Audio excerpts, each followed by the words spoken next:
सीखे ज्ञान YouTube channel में आपका स्वागत है। सबको जय मसीह की। आज का प्रार्थना संकट से बचने के लिए प्रार्थना करेंगे। आइए शुरू करते हैं। भजन संहिता 102 के 1 से 28वां वचन। हे यहोवा, मेरी प्रार्थना सुन, मेरी दुहाई तेरे पास पहुँचे। मेरे संकट के दिन मुझसे मुंह न छिपा, उस समय मेरी ओर कान लगा। जब मैं पुकारूं, तब तुरंत मेरी सुन ले। क्योंकि मेरे दिन धुएं के समान उड़ गए हैं और मेरी हड्डियां अंगीठी के समान जल गई हैं। मेरा मन घास के समान मुरझा गया और सूख गया है, क्योंकि मैं अपनी रोटी खाना भूल गया हूँ। मेरी कराहों के मारे मेरी हड्डियां मेरी त्वचा से चिपक गई में हैं।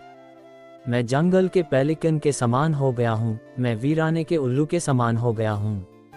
मैं जागता रहता हूँ और छत पर अकेला बैठा हुआ चिड़िया के समान हो गया हूँ।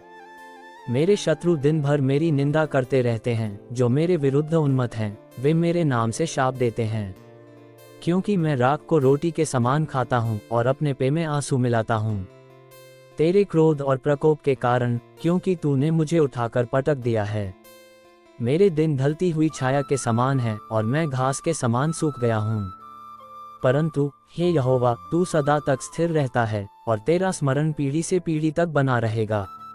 तू उठकर सियोन पर दया करेगा, क्योंकि उस पर अनुग्रह करने का समय, वरन ठहराया हुआ समय आ पहुंचा है।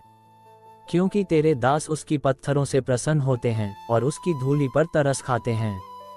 तब जातियां यहोवा के नाम का भय मानेंगी और पृथ्वी के सब राजा तेरी महिमा का भय मानेंगे। क्योंकि जब यहोवा सियोन को फिर बसाएगा, तब वह अपनी महिमा में प्रकट होगा।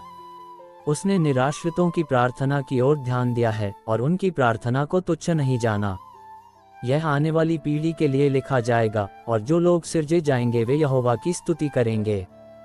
क्योंकि उसने अपने पवित्र स्थान की ऊंचाई से दृष्टि की है, यहोवा ने स्वर्ग से पृथ्वी की ओर देखा, ताकि बंदी के कराहने की बात सुने और मृत्यु के लिए ठहराए हुओं को छुड़ाए। कि सिय्योन में यहोवा का नाम और यरूशलेम में उसकी स्तुति का प्रचार किया जाए।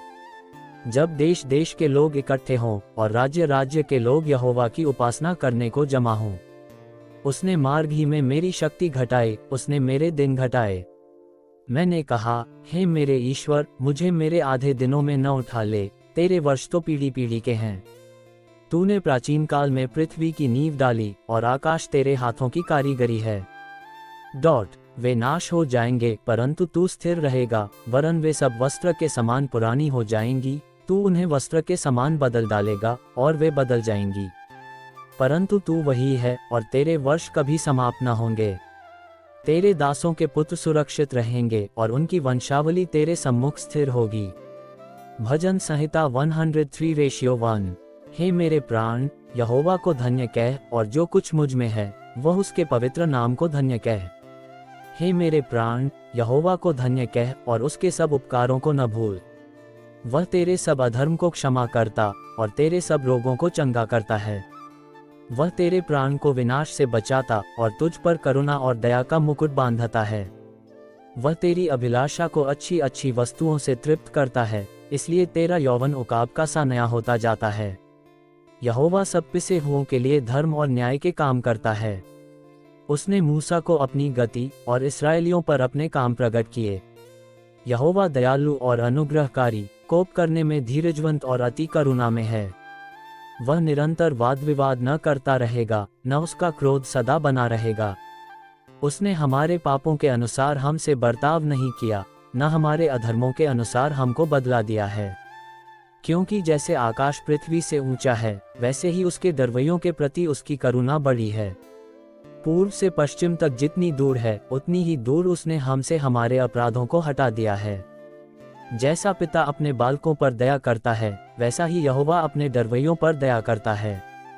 क्योंकि वह हमारी सृष्टि जानता है और उसको स्मरण रहता है कि मनुष्य मिट्टी ही है। मनुष्य की आयु घास के समान होती है, वह मैदान के फूल के समान फूलता है। कि जब वायु उसे बहा ले जाती है, तब वह बिल्कुल नहीं रहता और उसके स्थान का पता भी उसको फिर नहीं मिलता। परंतु यहोवा की करुणा उसके डरवैयों पर युग युग से और उसका धर्म उनके नाती पोतों पर बना रहता है, अर्थात उन पर जो उसकी वाचा का पालन करते और उसके उपदेशों को स्मरण करके उनका पालन करते हैं। यहोवा ने स्वर्ग में अपना सिंहासन स्थिर किया है और उसका राज्य सब पर प्रभुता करता है। हे यहोवा के दूतों, हे पराक्रमी वीरों, जो उसके वचन का पालन करने के लिए तैयार रहते हो, तुम यहोवा को धन्य कहो। हे यहोवा की सारी सेना, हे उसके सेवकों, जो उसकी इच्छा पूरी करते हो, तुम यहोवा को धन्य कहो। हे यहोवा की सारी सृष्टि, उसकी सारी प्रजा में, तुम यहोवा को धन्य कहो। हे मेरे प्राण, तू यहोवा को धन्य कह। ये पूरा अध्याय परमेश्वर की महिमा और उसकी अद्भुत दया, प्रेम और क्षमा के लिए प्रार्थना किया गया है। इसमें मनुष्य की क्षणभंगुरता के मुकाबले परमेश्वर की अनंत करुणा और न्याय पर बल दिया गया है। आमीन।